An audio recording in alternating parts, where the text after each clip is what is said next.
Thank you, Senator Cayetana. Ambassador Lacanlida, babalikan ko lang yung pinirmahan ninyo. Andito na sinabi ninyo, kahit nagkakadiskusyon na tungkol sa diabetes ni Presidente Duterte at yung kanyang kalagayan, pinirmahan ninyo that you don't know if he's fit to travel or not. Eh bakit pinagbiyahe yan kung hindi ka sigurado? Ma'am, first of all, kasi hindi po ako nasa medical field, hindi ako ang doktor. Kaya Pero hindi pinirmahan mo rin na hiniling niya na dalhin siya sa ospital kaagad kasi masama na ang pakiramdam. Ma'am, kasi hindi po niya, that time, nag-request ho si former ES Medialdea na i-inform ko, paglapag namin sa Hague, ang ICC na mabigyan si former president ng medical assistance. Sabi niya, baka hindi ka pakinggan. Sabi ko, kakausapin ko po. Kaya ho, nag-request ho ako that time, paglapag namin, kinausap ko po kaagad. So hindi totoo na hindi mo alam? Ano Alam po? mo na may problema? Hindi po. Kasi po, yun po yung request. Wala po ko alam kung may yung, kasi hindi naman po ko yung doktor. Hindi ko naman sinasabi na doktor ka, ambassador ka, sinabi mo kanina. Pero ang pinirmahan mo rito, you do not know. Eh, paano you don't know? Eh, nagkakagulo na tungkol sa doktor. Hindi po. Yun nga po. Nag-request lang po si former ES Medialdea na Ambassador, mag-request tayo sa ICC para mabigyan ng medical assistance si former president. Pero hindi po namin pinag-usapan kung ano po yung kalagayan na mataas po ang kanyang sugar o mataas ang kanyang... Hindi, humihingi na nga na direktang dalhin sa ospital. Tanungin natin si Senator Bongo. Kanina pa nagtataas ng kamay, sorry. Ako nagtatanong, ako po magtatanong.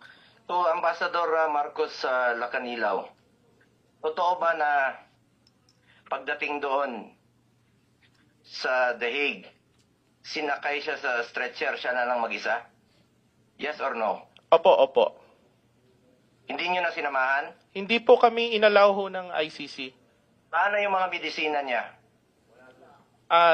Yun pong kanyang personal nurse together with the PNP doctor, nakipag-coordinate sa doktor ng Hindi ICC sila and pinababa? binigay ho yung... Yes or no? Ano po yun? Hindi sila pinababa? Hindi po. Wala siyang kasama binaba? Wala po, siya lang po. Siya lang mag-isa? Opo. Alam nyo ba, marami siyang medisina, 27 yan, araw-araw. Kung ano yung pinainom sa kanya, hanggang ngayon po, hindi pa rin pinapainom sa kanya, kahit pinagdalawang beses na pinadalahan siya mula sa Pilipinas, hindi pinapapasok. Dahil gusto nila sila ang maggamot. E paano na lang po kung hindi hiyang o hindi naayon sa kanyang karamdaman? Yung nasa... Villamor pa lang po, si dating Pangulong Duterte. Mataas yung blood sugar niya. And he is due for check-up po, March 12. Andiyan dyan po yung nurse niya. Monthly po yan. December, January, February, March. Buwan-buwan po yung kanyang medical procedure. 80 years old na po yan. Buwan-buwan, ako mismo sinasamahan ko. Pati yung gamot niya, buwan-buwan, ako rin po. Nagpapadala. May karamdaman na po si Tatay Digong. Alam niyo po, ganitong totoong kwento. Alam niyo lang po yung totoo. Nung dumating si dating Pangulong Duterte, andyan dyan po yung doktor niya. Harap ko po si Chief PNP Marbil. Tinanong ko po, Sir, saan niyo ba dadalhin? Kasi dito yung mga doktor. Sabi niyo, dadalhin po sa kampo sa 250. Kaya tinanong ko po yung spokesperson na hindi nagsasabi ng totoo. Tinanong ko saan dadalhin. Hindi niya ako sinagot, tinilikuran niya ako. Sumunod po kami. Nung sumunod kami, hindi na po ako pinapasok. That was 10 o'clock. 2 o'clock, 3 o'clock. Meron pong sumundo sa amin. Sumakay ako sa sasakyan ni Ma'am Hanilet. Pagbaba sa gate, binababa po ako. That was 3 o'clock pa lang po. Binababa po ako. Hindi po ako pinapasok. Respeto lang naman ang hinihingi ko. Just for the record. Sino bang pumigil nito? bakit kaya hindi kami pinapasok? Kaya hindi po ako nagtataka kung hindi po pinapasok si VP Sara nung gabi. Paano papasok? Sarado na yung gate. As in, sarado. Lahat po ng gate sa kampo, sarado na po. Nung sinubukan ko pong pumasok, nagpaalam po kami. Pinababa po ako. Kahit nakasakay na po ako sa sasakyan.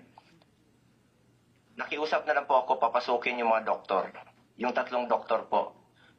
It took you about 3 hours, 4 hours pa po.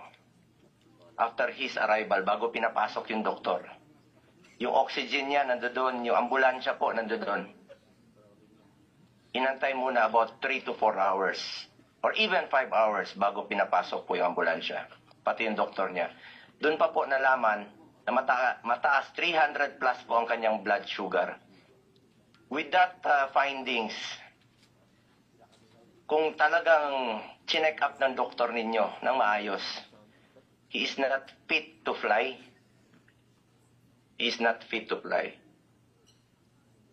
Due for check-up na po siya and admission po, March 12. You may check with his hospital sa Cardinal Santos. Naka-reserve na po yun. A week before pa po. Hindi naman magsisinungaling yung hospital. Yan na po. Yung gusto lang natin malaman dito, yung katotohanan lamang po. The truth. The truth. General, si Senator Robin nagtsatsaga rito, sabi niya, magsasalita din daw siya. Okay lang. Okay. Thank you, Madam Chair. Maraming salamat po sa ating ginang tagapangulo at kay General Bato, Senator Bato. A'udhu billahi minasyaitanir rajim. Bismillahirrahmanirrahim. Alhamdulillah rabbil alamin. Bismillahi wassalatu wassalamu ala rasulillahi. Assalamualaikum warahmatullahi wabarakatuh. Magandang hapon po sa inyong lahat. Pasensya na po, ako po kasi may press con. Kailangan po akong makaalis kaagad. Gusto ko lamang pong iparating sa lahat na wala na po dito si Pangulong Rodrigo Roa Duterte.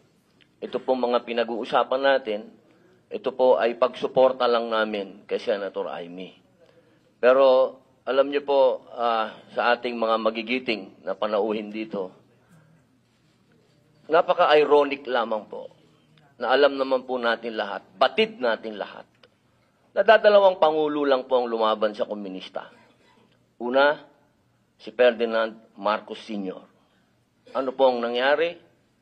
Inalis natin sa bansa. Ang sumunod na lumaban po sa komunista ay si Pangulong Rodrigo Roa Duterte. Ang tanong ko lamang po sa PNP, hindi ko po kayo hinuhusgahan.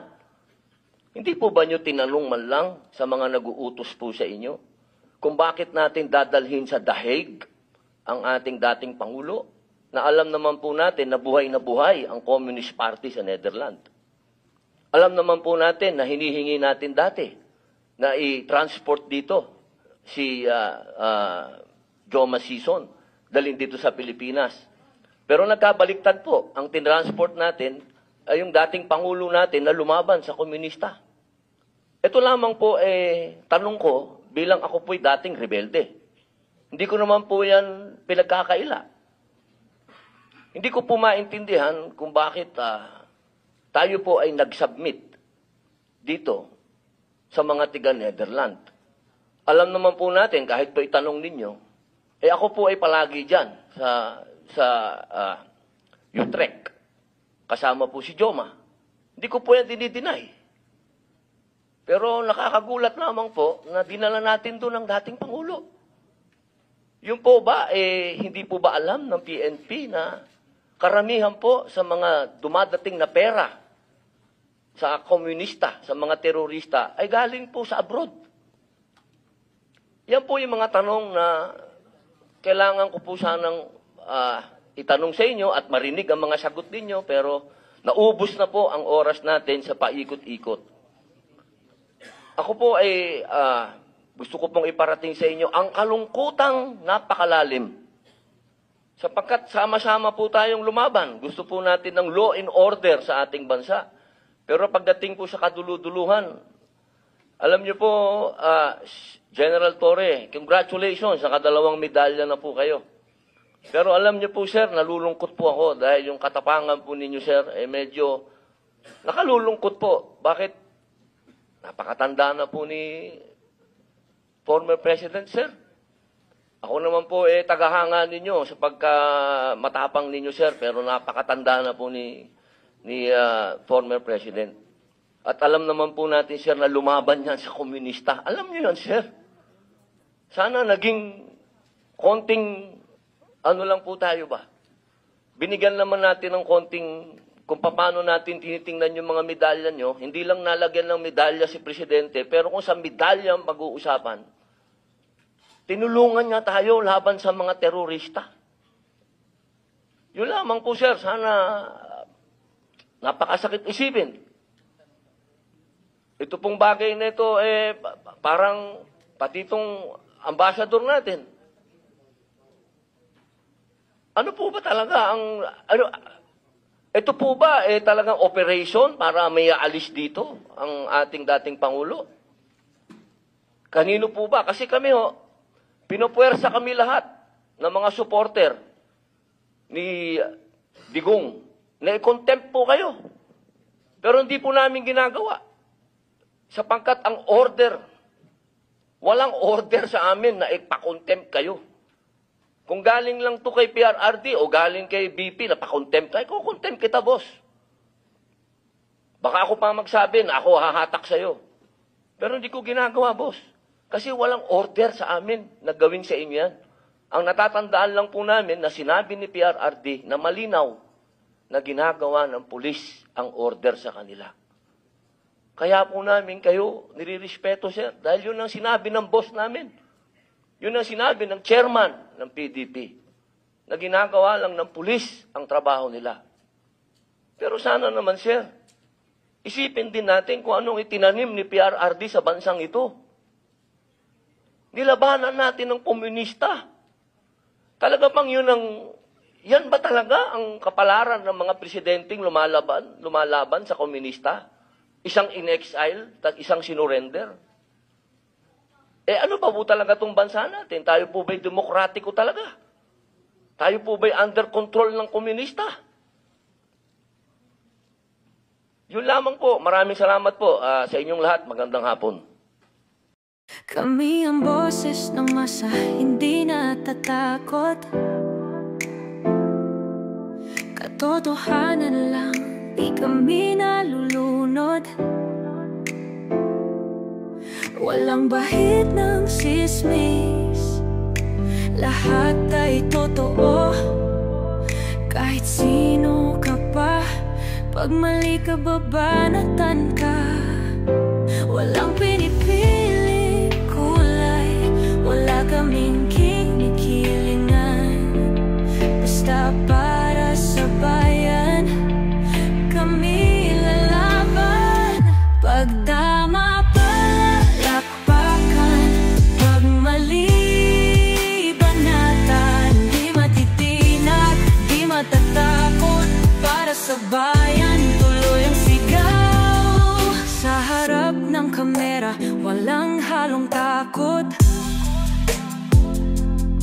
Mga baluktot, lahat kayo'y tutumba. Ang hustisya at